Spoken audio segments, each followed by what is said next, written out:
नमस्कार दोस्तों, जानिए भगवान शिव की बारात का अद्भुत नज़ारा। इतने जीव हुए थे शामिल कि पृथ्वी सह नहीं पाई थी उन सब का भार। पुराणों के अनुसार महाशिवरात्रि के दिन भगवान शंकर और माता पार्वती का विवाह हुआ था।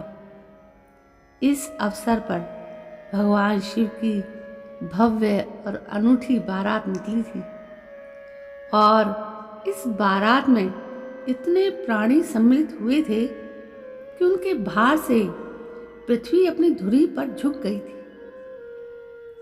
और क्या क्या खास और अकल्पनीय था शिव जी की बारात में, चलिए हमारे साथ जानते हैं। महाशिवरात्रि के दिन भगवान शिव माता पार्वती से विवाह कर वैरागी जीवन छोड़कर गृहस्थ हो गए थे। लेकिन भगवान शिव तो सबके आराध्य थे, चाहे वो देव हो, दानव हो, पशु हो या मनुष्य। ऐसे में कोई भी इनकी बारात का हिस्सा होने का मौका कैसे गवा सकता था। और भगवान शिव भी अपने ही भक्तों को आने से कैसे मना कर सकते थे। इसलिए भगवान शिव और माता पार्वती के विवाह का आयोजन बड़े ही भव्य तौर पर हुआ था, जिसमें सभी को आने का निमंत्रण था। कहते हैं कि ऐसा कोई जीव नहीं था जो शिवजी की बारात में शामिल ना हुआ हो। इस बारात में भूत प्रेत, पिशाच, देव दैत्य, गंधर्व, नाग, किन्नर, यक्ष, ब्रह्म, राक्षस, असुर इत्यादि सभी शामिल थे। साथ ही बारात में शिवजी के गण भी शामिल थे, जैसे कि गणेश्वर, शंखकर्ण, कंकराक्ष, विकृति, विशाख, वीरभद्र और अन्य। बारात के मध्य में भगवान विष्णु एवं भगवान ब्रह्मा क्रमशः गरुड़ एवं हंस पर सारी व्यवस्था का निरीक्षण करते हुए चल रहे थे। माता गायत्री, सावित्री, सरस्वती, लक्ष्मी और अन्य पवित्र माताएं इस बारात की शोभा बढ़ा रही थी। सप्तऋषियों सहित सभी ऋषि मुनि स्वास्थ्य गान करते हुए चल रहे थे। देवराज इंद्र समस्त देवताओं से एवं कुबेर, यक्षों एवं गंधर्वों से घिरे चल रहे थे। स्वयं चंडी देवी महादेव की बहन बनकर आई थी। उन्होंने सर्पों के आभूषण धारण किए थे, प्रेत पर सवार थी एवं सर पर स्वर्ण कलश उठाया हुआ था। इस बारात में कोई भस्म में लिपटा हुआ विभत्स दिख रहा था, तो कोई आभूषणों से लड़ा हुआ एकदम रूपवान। जिसकी जैसी काया थी वो उसी काया के साथ नाचते हुए पार्वती जी के घर की ओर बढ़े जा रहे थे। कहते हैं कि शिवजी की बारात में इतने लोग शामिल हुए थे कि उनके भार से पृथ्वी अपनी धुरी से झुक गई थी। और पृथ्वी को संतुलित करने के लिए भगवान शंकर ने महर्षि अगस्त्य को अपने आशीर्वाद और उनके समस्त पूर्ण फल के साथ पृथ्वी के दूसरे छोर पर भेजा और तब जाकर पृथ्वी का संतुलन सही हुआ था।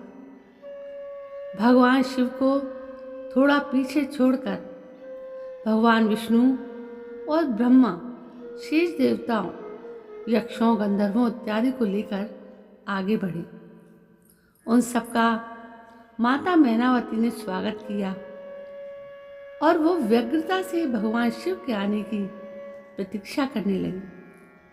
शिवगणों, भूत प्रेतों से घिरे महादेव जब वहां पहुंचे तो उनका वो भयानक रूप देखकर नगरवासी डर से पीछे हटने लगे।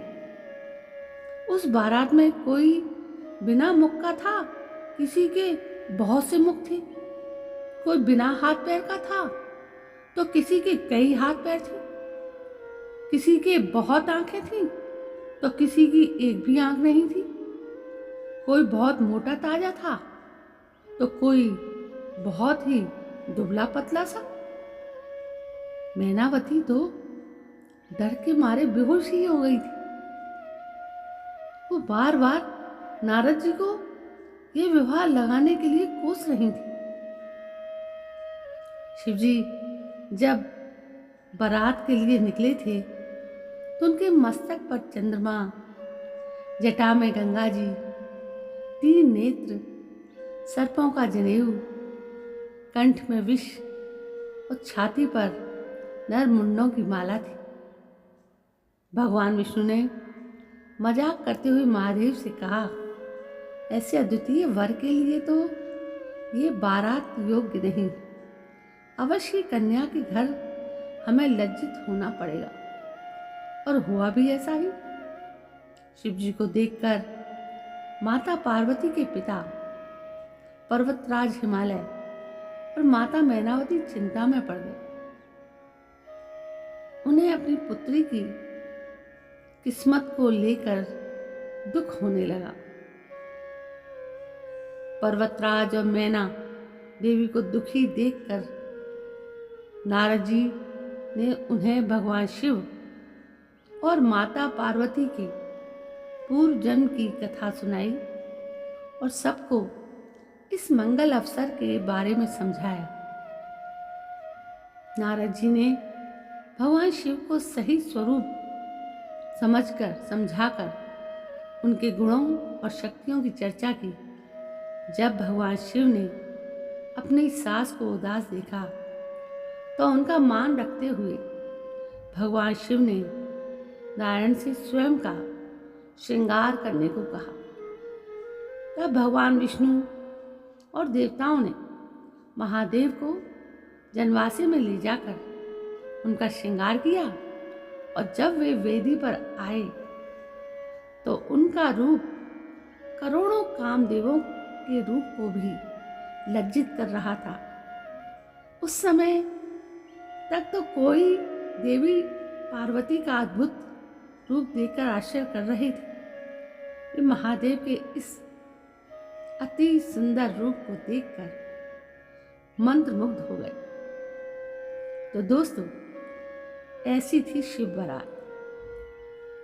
एक एक लफ्ज, एक एक शब्द उनकी तारीफ में कहना ऐसा होगा जैसे सूरज को दिया दिखाने जैसा। वो महादेव थे, उनकी बारात भी महा अद्भुत थी। दोस्तों, कैसी लगी आपको ये बारात में शामिल होने का मौका? देखिए, आपको भी मिला ना बारात में शामिल होने का मौका। तो दोस्तों, कैसी लगी आपको ये कहानी? यदि पसंद आई हो तो आप इस कहानी को अपने दोस्तों में शेयर जरूर कीजिएगा और कमेंट करके बताइएगा ये कहानी आपको कैसी लगी। और मेरे इस चैनल को सब्सक्राइब करना ना भूलें प्लीज़। ये आपसे मेरी हाथ जोड़कर विनती है। चलिए, कल मैं फिर से आपके सामने एक नई कहानी लेकर आऊँगी। तब तक के लिए जय हिंद, वंदे मातरम।